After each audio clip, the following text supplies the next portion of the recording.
In this lesson, we are going to explore the plugin information comment, or what's often called the plugin header. Now, this is a PHP comment that goes in our main plugin file, and it contains information about the plugin itself that will show up various places in the admin area or on the plugin repository if you were to submit your plugin there. We could start off our discussion in the plugin handbook on WordPress.org, and it shows us that there are a few things that a header requirement or that are part of the header in a plugin.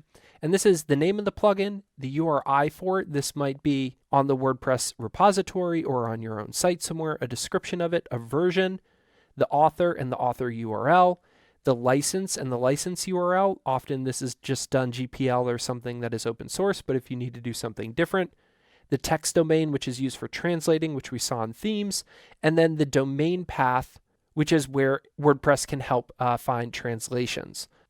We could see in this example here that this is in fact a PHP comment, and then it's simply the following names followed by a colon, and you do have to name them specifically just like this. So let's jump over into an actual plugin to look at where this would go. So we have a plugin set up here, and remember you need the directory name to match the plugin file name, and then we open it up and we give the information about our plugin. So I just want to point out first that what we name it here does not technically have any bearing on what gets named or what name is assigned to the actual plugin. So these can be independent, but it's a good idea for them to be fairly similar. Now your plugin name, you don't want to be too long, because if I were to pop over into this area here, this is what is going to be our plugin name. So this is where this will show up. So if this is really long, it won't really work that well. And if you go to add a new plugin and you look through the plugin repository, you would see that most names are pretty short and they appear on one line there. Now it's also important to have any keywords that you need there, but you also can't call it plugin. So there are some things you should do and shouldn't do, but in general, try to come up with a short description of what your plugin is. Then the next line we see is the plugin URI. So if this plugin has an actual link, you can include it. And this might be on the WordPress.org repository, or in this case, this is hosted on GitHub, or it might be on your own site that you're selling, or who knows, there are a lot of different places. But if you don't have one, you can remove it. Now, if you do have the plugin URI set up, what you could see then is a link to Visit Plugin Site. And this will open up and go to where your plugin is located. So you can see on the past examples, I didn't have this field, so it doesn't show up. So if we remove this and then go back and look at our plugin, we would see that under information comment, it no longer shows up there. So we'll add that back in and come down to the next one, which is the description. Again, you don't want this to be too long. The best descriptions have a few keywords and it's really clear what it is. Don't try to get too clever or strange with it, because this might be how somebody is searching for and assessing your plugin.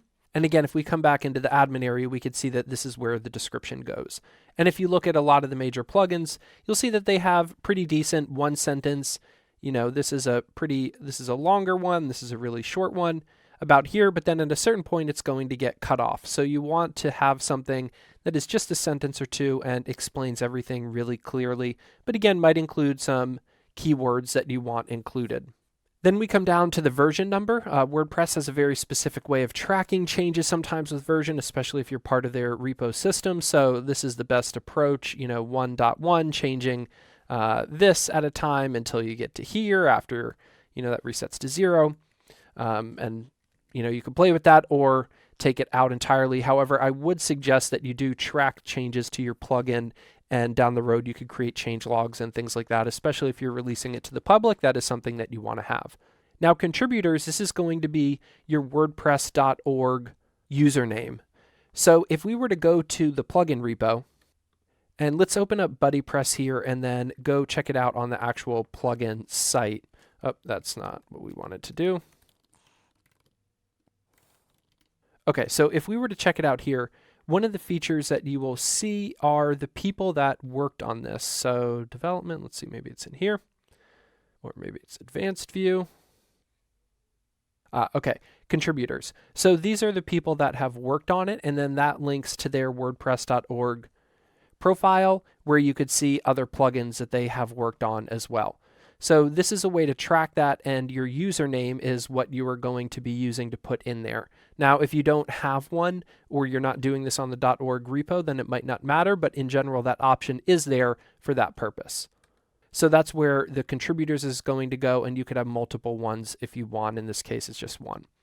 The author is yourself, and then linking to your site, whether this is a company, but this is going to list who the plugin is built by. So it might be something like that, or it might just be your personal name. You want to think about that. License, I suggest not changing this unless you have a legal reason not to, or you don't want it to be open sourced or shared under GPL, but by default, this is pretty common, so just leave that as it is. The text domain is going to be something that's unique to your plugin, and here I want to point out that we will get some issues if you try to install all of these test plugins at the same time and activate them. So they could all be installed, but you don't want to activate them at the same time because we're using the same text domain for all of our plugins, and that could be confusing. And then for translation purposes, we're adding in a path to a language folder. We're not really going to get into that. It's a little bit out of scope for what we're doing, but that can help with your plugin being translated. So that is what is referred to as the plugin information comment or the plugin header. And again, this is going to go in a PHP comment just like this. You got to name everything just like this with the colons, and then it will pick all of that up inside of WordPress. So go ahead and try this out on your own. Just simply create a folder, create a matching PHP file name, open it up, and then you don't need any code in there besides just a PHP comment. So try playing around with that, and you have your first plugin set up. You don't even need any of this, although although you should understand what that is doing. And I'll just point out now that this is just basically making sure that someone is accessing the page properly. So just a common way to make sure that if they don't have access to that page, they shouldn't be there, that it is not going to load for them. Okay, so that is the PHP header or the plugin header for working with plugins.